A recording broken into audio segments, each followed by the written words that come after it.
Dr. Najat, a Hindu doctor, embraces Islam. Dr. Najat was born, raised, and educated in India in a Hindu family. He finished his BSc in India and came to Windsor, Canada for his postgraduate education. He received very sound religious education, which he practiced as much as he could during his stay in India. At the University of Windsor, he found a very healthy interaction of ideas and cultures. He, like many other students, was open minded. He wanted to make his life meaningful for himself.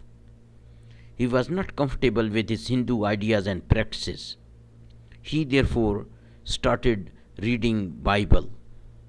It appealed more to his mind than his native religion. Thus, Najat accepted Christianity and practiced it sincerely for a year or so.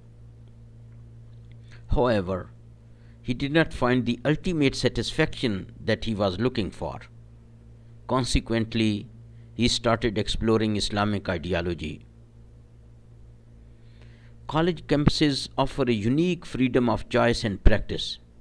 Sometimes constructive debates are arranged between Jewish, Christian, and Muslim scholars in a very healthy climate. This has opened doors for many who have been locked up in their own closets. Najat learned more and more about Islam through various sources. It made much more sense to him to have one God rather than having many gods to worship. He found the Islamic ideology most consistent and coherent of all. Thus, he embraced Islam and chose Najat as his Muslim name. May Allah keep him on his right path, since entry into Islam is very easy, but growth of Islamic knowledge and practice is often gradual. Najat realized that in order to practice Islam sincerely, it was necessary to marry as soon as possible. His wish was soon fulfilled. He got married to an educated Muslim girl from India residing in Windsor. Marriage ceremony took place in Windsor Masjid. Najat also completed his doctorate in engineering from the university. Now, Dr. Najat was looking for a job. He had an attractive offer from Ford Company in Detroit. He accepted the job and his family moved to Farmington Hill in the vicinity of Detroit. In 1991, a new masjid opened in this area called Tawheed Masjid of Farmington Hill, Michigan. I met Dr. Najat in this masjid a few times. One day I asked Dr. Najat to recite Quran. Najat said that he could not read the Quran in Arabic. I was shocked to find that a talented person like Najat could not read Quran in Arabic. The reason was obvious. Many Muslims fail to find time to help other people on Islamic matters on one-to-one basis. In this way, many potential learners are left out or become disheartened. Without sacrifice of personal time, hardly any progress can be made. Lip service or sympathy is not enough. I asked Mrs. Najat boldly, "Why didn't you teach your husband the Arabic alphabet, as you have been married a few years now?" She did not have a good answer for me. I said to Dr. Najat, "Let us have a deal. You give me 4 weekends. I guarantee you that you will be able to read Quran, inshallah, God willing." we agreed to meet in Tawheed Masjid after Fajr for a few hours on every Sunday. To our great surprise and happiness, Brother Najat was reading Quran in Arabic after these 4 weekends, Alhamdulillah. This generated interest in many other potential learners. Many brothers started working with new students on a one-to-one basis. Surprisingly, one American-born physician from Arabic family joined the group to learn to recite Quran each morning. This morning session was often followed by a simple breakfast in the masjid. We loved this international get-together. Now, Dr. Najat could read many chapters from the last part of the Quran. He, however, needed a better teacher than me. One elderly Syrian brother, Sheikh Al-Atasi, agreed to teach Brother Najat once a week. Najat really started enjoying the recitation of Quran after learning the true pronunciation from an experienced Arabic-speaking teacher. Sheikh Al-Atasi and Najat both loved this activity and extended it to daily meeting after Fajr prayer for about 1.5 hours. Najat would then proceed directly from the masjid to his work. After work, he used to bring his family to masjid for Isha prayer. Sheikh Al-Atasi and Brother Najat were both very committed to their chronic study session.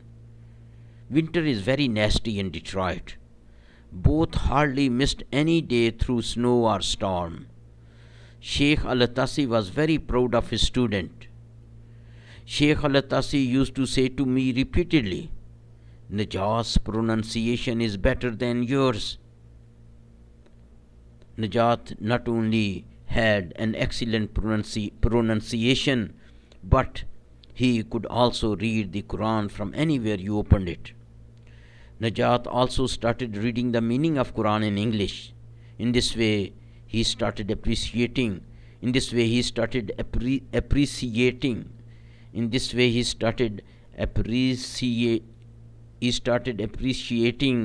Quranic verses with their full significance. Najat did not stop here. He quickly started memorizing the Quran.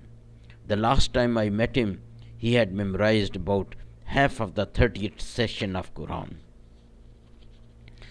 It is often very hard to find a volunteer for community work. Most of people enjoy criticizing, or they like to make a big deal of what little they happen to do.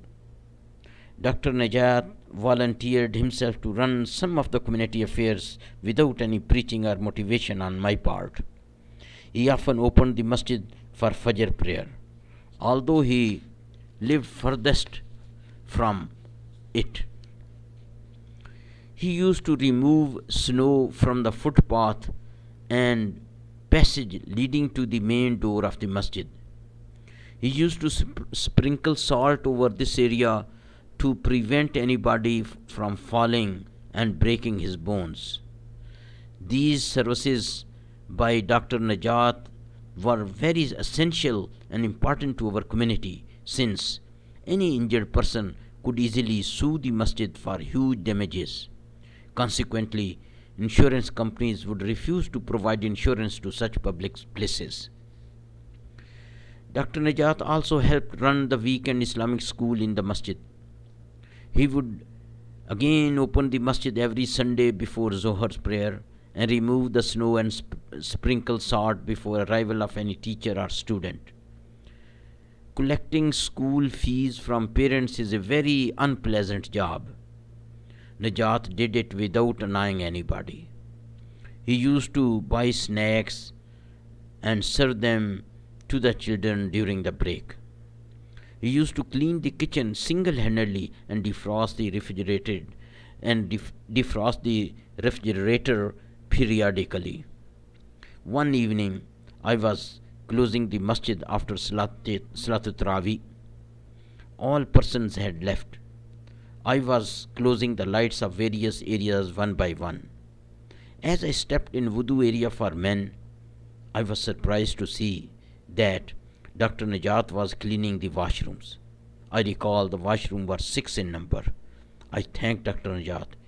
He blushed, smiled briefly, and then tried to change the topic, indicating that it was not a big deal to clean washrooms. Perhaps he had understood the following Urdu verse. सौदागरी नहीं ये इबादत खुदा की है, सौदागरी नहीं ये इबादत खुदा की है, ए बेखबर जज़ा की तमन्ना भी छोड़ दे, ए बेखबर जज़ा की तमन्ना भी छोड़ दे. That means sincere devotion to Allah subhanahu wa ta'ala is not a trade business. Hence, you should not even wish to be rewarded. It will dilute the spirit of sincerity. Brother Najat did not limit himself to indoor activities. The masjid was spread over 2.5-acre area. He used to fertilize the grassy area every year. He preferred to pay for the fertilizer and weed killers from his own pocket, just like he did for the snow salt. He was lean and young. He helped cut down some dead trees around the masjid as well. We highly appreciated his services during Ramadan, when there used to be many community dinners every week. He helped every host in setting up dinners and serving them to men and women. He used to vacuum the masjid after each dinner. He preferred to do most of the tasks himself very quietly rather than instructing or reminding others. He and community members developed a very close relationship. He used to invite many families to his house for dinner after Eid prayers. He did it year after year, and the response from the community was tremendous. Hence, the first thing I had to do after delivering the Eid khutbah was to rush to Brother Najat's house to entertain myself with delicious food. May Allah reward Brother Najat's family for their consistent and sincere services. One day I asked Brother Najat, now you know Quran and Islam pretty well. Now you know Quran and Islam pretty well. What are your true feelings about Islam? Dr. Najat said, honestly, I feel satisfaction deep in my heart, which I did not feel with Christianity and Hinduism. The Quran has very soothing effect on my mind and heart. Now, Brother Najat sometimes leads the prayers in the masjid. This clearly indicates that there is no hierarchy in Islam. Anybody with good knowledge and taqwa or consciousness of Allah subhanahu wa ta'ala can be leader in performing different Islamic services. Allah says in Quran, verily, the most honorable of you with Allah is that believer who has taqwa or consciousness of Allah subhanahu wa ta'ala.